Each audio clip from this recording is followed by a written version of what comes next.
Now this is one of the best, strongest, and easiest Minion Necro build in Season 4. With this build you can easily clear multiple tier 101 plus pits and one-shot any Uber bosses, even Uber Lilith. With this build I focus on speed, damage, and capping out all my defensive stats. And I highly recommend you to watch this video from the beginning to the end to see how everything synergizes. So let's check this out. So first I'm going to show you clearing a tier 101 pit. I can easily clear tier 101 pits and get tons of materials and items. Now when running high level tier pits, you do have to have your minions do all the work. So you need to stay in the back line and just support your minions. And with the golem's active ability, you can send him ahead of you to aggro and tank all the damage. And whenever your skeletal minions go down, make sure you summon your skeletal minions back up for maximum damage. Now with this build you can go AFK and have all your minions do all the work if you're running Hell Tides or doing Nightmare dungeons. This build is so strong that it can easily destroy huge groups of enemies and melt bosses. This build can handle any Uber bosses and easily one-shot Uber Lilith. I capped out my armor and all my elemental resistance for maximum toughness. Now this is an endgame build, so ideally you want to be level 100 and will need to masterwork all your gear if you want to easily clear tier 101 plus pits and destroy Uber bosses. And I do switch one skill around if I want to easily one-shot Uber Lilith by adding more damage. And I'll share some simple tricks to always be able to one-shot Uber Lilith, but I'll go over everything in more details in their dedicated sections.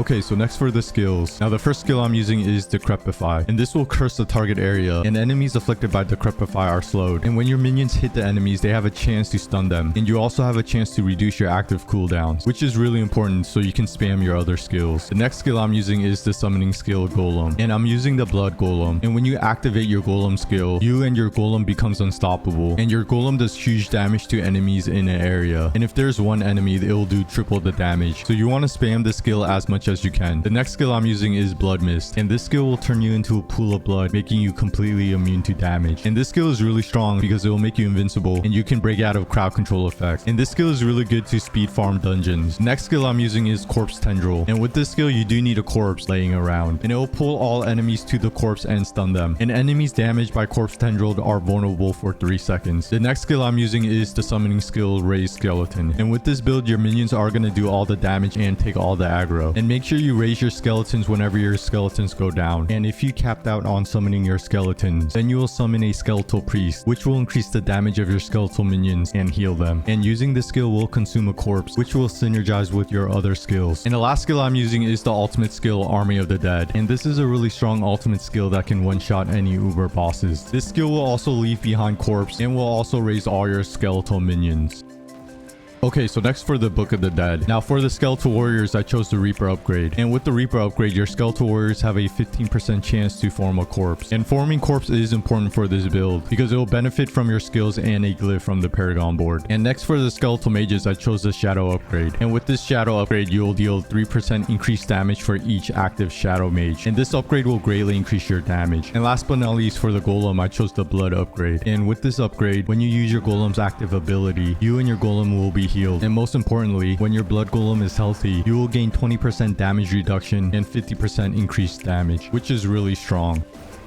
Okay, so next for the skill tree. Now I do want to mention that I do switch up one skill around if I'm fighting Uber Lilith to gain more damage, but I'll go over those changes when going over the tips when fighting Uber Lilith on another section in this video. And I did unequip the Shaco so you can see the skill tree layout a lot easier. And I'll have the full skill tree layout in a D4 build planner in the description below. So starting with the basic skills, I put 1 point into Reap and a point into Enhanced Reap. Now we're not using any basic skills, and we're just putting points into these skills to get to the next path. Next for the core skills, I put 3 points into Hued Flesh, and this will give you a chance to form a corpse when you damage an enemy. And then I put 1 point into Unliving Energy, and this will increase your maximum essence. Next for the Corpse and Macabre skills, I put 1 point into Blood Mist, a point into Enhanced Blood Mist, and a point into Ghastly Blood Mist. And Blood Mist will turn you into a pool of blood, making you completely invincible to damage and break out of any crowd control effects. And your Blood Mist will also leave behind corpse every 1 second. Next I put 3 points into Spiked Armor, and this will grant you and your minions thorns, and you will gain 15% additional armor. Next I put 3 points into skeletal warrior mastery, and this will greatly increase the damage and life of your skeletal warriors. And next I put 3 points into Grim Harvest, and this will generate you essence when consuming corpse. And next I put 3 points into Fueled Death, and this will greatly increase your damage when consuming a corpse. Next for the curse skills, I put 1 point into Decrepify, a point into Enhanced Decrepify, and a point into Abhorrent Decrepify. And this is one of your strongest skills because it will curse enemies and slow them. And when your minions hit the enemies, you have a chance to stun them, and this will also give you a chance to reduce your active cooldowns. Next I put 3 points into Death Embrace, and this will increase your damage to close enemies, and they'll deal less damage to you. Next I put 3 points into Amplify Damage, and this will greatly increase your damage to cursed enemies. Next I put 3 points into Death's Approach, and this will greatly increase your movement speed. And next I put 3 points into Skeletal Mage Mastery, and this will greatly increase the damage and life of your skeletal mages. Next for the Corpse and Macabre skills, I put 4 points into Corpse Tendril, a point into Enhanced Corpse Tendril, and a point into Plague's Corpse Tendril. And this skill is really important because it will pull enemies toward a corpse and stun them while also making them vulnerable. And the reason I put 4 points into Corpse Tendril is to reduce its cooldown, because you want to use Corpse Tendril as much as you can so you can apply vulnerable to the enemies and pull and stun the enemies away from you and toward your minions. And next I put 3 points into Necrotic Carapace, and this will gain you Fortify when you or your minions form a corpse, which is really good for defense and survivability. Next for the ultimate skills, I put a point into Army of the Dead, a point into Prime Army of the Dead, and a point into Supreme Army of the Dead. And this is a really strong ultimate skill that can easily one-shot any Uber bosses. And this skill will raise your fallen skeletal minions and also form corpse. Next I put 3 points into Golem Mastery, and this will greatly increase the damage and the life of your golem. Next I put 3 points into Inspiring Leader, and this will increase your critical strike chance for you and your minions while you're healthy. And next I put 3 points into Hellbent Commander, and this will greatly increase your minions damage while you're close to them. And last but not least, for the key passive, I put a point into Shadow Blight, and this infects enemies with Shadow Blight, which will make your enemies receive additional shadow damage from you and your minions. Now the reason we're taking Shadow Blight is because one of our legendary aspects will greatly increase our damage when we get max stacks with Shadow Blight, and this will allow us to easily one-shot any Uber bosses. Okay, so that's the full skills tree layout for this build when doing high level pits or speed farming dungeons. But like I mentioned, I do switch up some skills around when fighting Uber Lilith, and I'll have the full skills tree layout in a D4 build planner in the description below.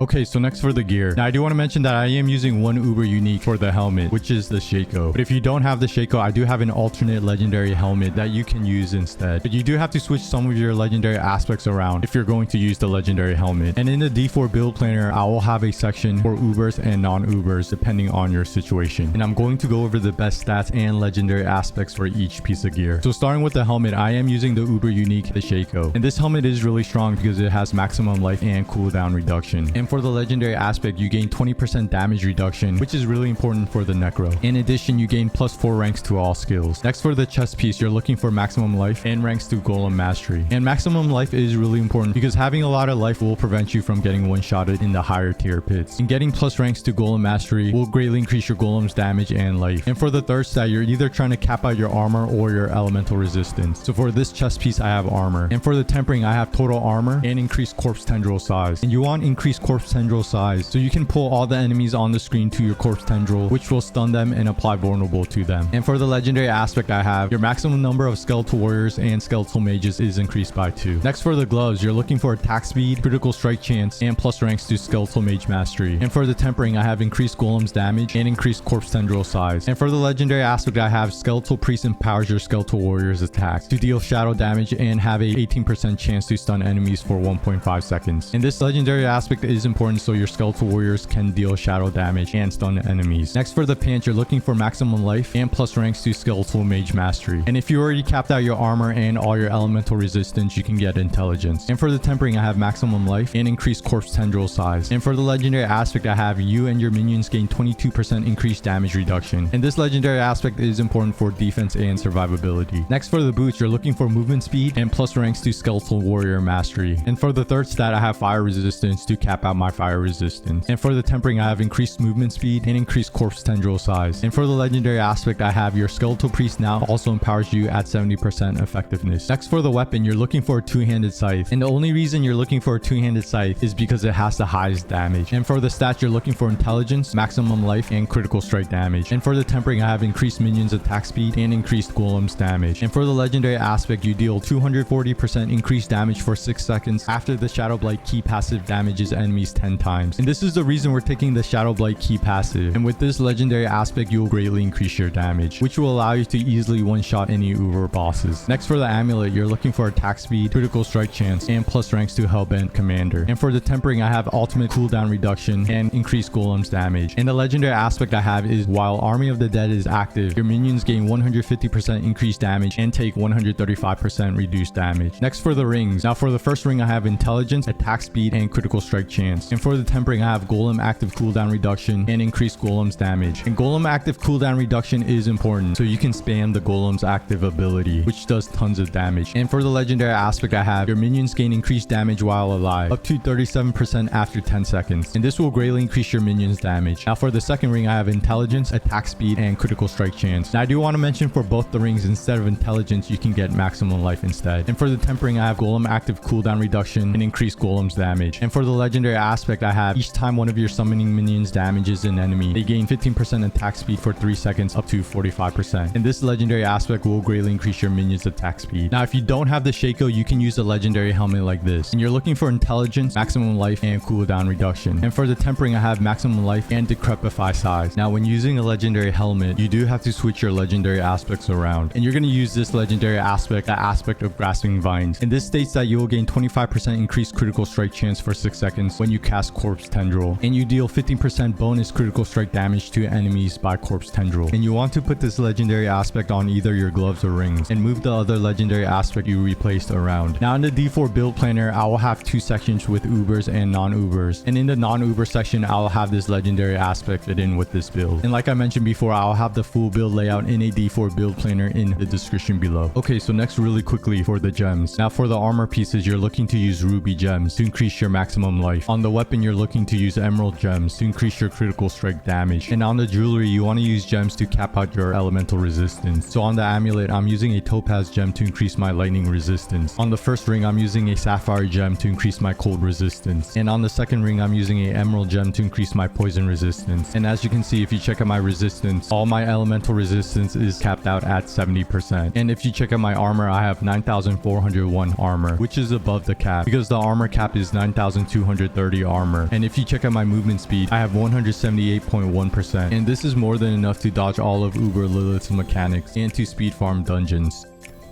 Okay, so next for the Paragon Board. Now this Paragon Board is fully optimized at level 100, maximizing my damage to easily one-shot any Uber bosses and Uber Lilith. Now I'm going to quickly go over this Paragon Board, highlighting the glyphs and the important nodes. But I'll have the full Paragon Board layout in a D4 build planner in the description below. So starting with the starter board, I did take the Amplify glyph. And for the additional bonus, it states enemies afflicted by curse skills take 10% increased damage from you and your minions. And this will greatly increase your damage. And make sure you take this rare node, Resilience, and these 2 magic nodes to greatly increase your life. And the next Paragon Board I'm using is Hulking Monstrosity. And the glyph I'm using is Dead Razor. And for the additional bonus, whenever your minions deal damage to an enemy, that enemy takes 1% increased damage from you and your minions up to 15% for 10 seconds. And I'm also using the legendary node Hulking Monstrosity, which will greatly increase your golem's maximum life and greatly increase your golem's damage. Now with this Paragon Board, I did split it into 2 directions. So first heading left, the next Paragon Board I'm using is Scent of Death. And the glyph I'm using is Golem. An additional bonus is your golems deal 25% increased damage. And I'm also using the legendary node Scent of Death. And this states with at least 2 corpse nearby, you gain 15% damage reduction. With no corpse nearby, you deal 15% increased damage. Then heading left this way. And the next Paragon Board I'm using is Flesh Eater. And the glyph I'm using is Essence. And the additional bonus is that your critical strikes deal 22% increased damage to enemies that are not healthy. Now heading back to the Hulking Monstrosity Paragon Board and then heading up this way. The next Paragon Board I took is Cult Leader. And the glyph I'm using is Corporal. And the additional bonus is that you and your minions deal 10% increased physical damage and you gain 1% movement speed for each active minion. And I'm also using the legendary node Cult Leader, which states your minions deal 30% increased damage for each 20% of attack speed bonus they have, up to a maximum of 100% attack speed bonus. Then heading left this way. And the next Paragon Board I took is Bloodbath. And the glyph I'm using is Gravekeeper. And the additional bonus is that you deal 3% increased damage up to 18% for every close corpse. And this is the reason you want to generate corpse around you, so you can greatly increase your damage. Then heading up cut this way. And the last Paragon board I took is Wither, and the glyph I'm using is Exploit. An additional bonus is that dealing damage to a vulnerable enemy increases your damage by 1% for 6 seconds, up to 10%. Now I did take this rare node Gloom to cap out my shadow resistance, but if you already capped out your shadow resistance, you can replace this rare node, and you can get this magic node right here for increased golem's attack speed, or you can increase the willpower of this glyph so your golem gains increased damage. Okay, so that's the full Paragon board layout for this build, and like I mentioned before, this full Paragon board layout will be in a D4 build planner in the description below.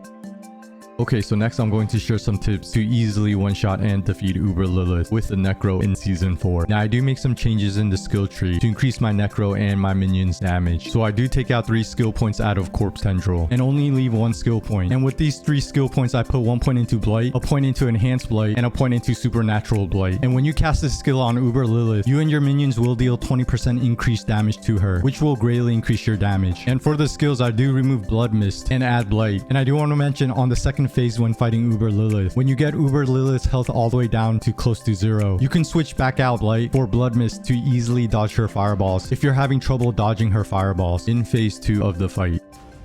Okay, so now to easily one-shot Uber Lilith, you do not want to use your ultimate skill, Army of the Dead, right away. You want to wait until your minions do damage to Uber Lilith to stack up your Shadow Blight key passive, and when there are several corpses around Uber Lilith. You also want to consume a corpse with Raised Skeleton to increase your damage. And once you consume a corpse, use your ultimate skill, Army of the Dead, to easily one-shot Uber Lilith. So ideally, you want to use your ultimate skill after you destroy the first Blood Boil and around Uber Lilith's third attack, because at that time you should have 10 stacks of Shadow Blight and have plenty of corpse laying around. Then once you use your ultimate skill, Army of the Dead, Uber Lilith will be one-shotted. Now in phase 2, you want to do the same thing and not use your ultimate skill, Army of the Dead, right away. Your ultimate skill might be on cooldown when phase 2 starts, so you might need to wait till it's off cooldown. And once you get 10 stacks of Shadow Blight and there are several corpses lying around you, consume a corpse and then use your ultimate skill, Army of the Dead, to instantly melt Uber Lilith's health. Now when Uber Lilith starts destroying the platforms, you can switch out the Blight skill for Blood Mist if you have trouble dodging her fireballs, and then just run in a circle and use Blood Mist if the fireballs are about to hit you. And then once Uber Lilith finishes knocking down the platforms, your minions will attack her and finish her off. And by using these tips, you should easily one-shot and defeat Uber Lilith.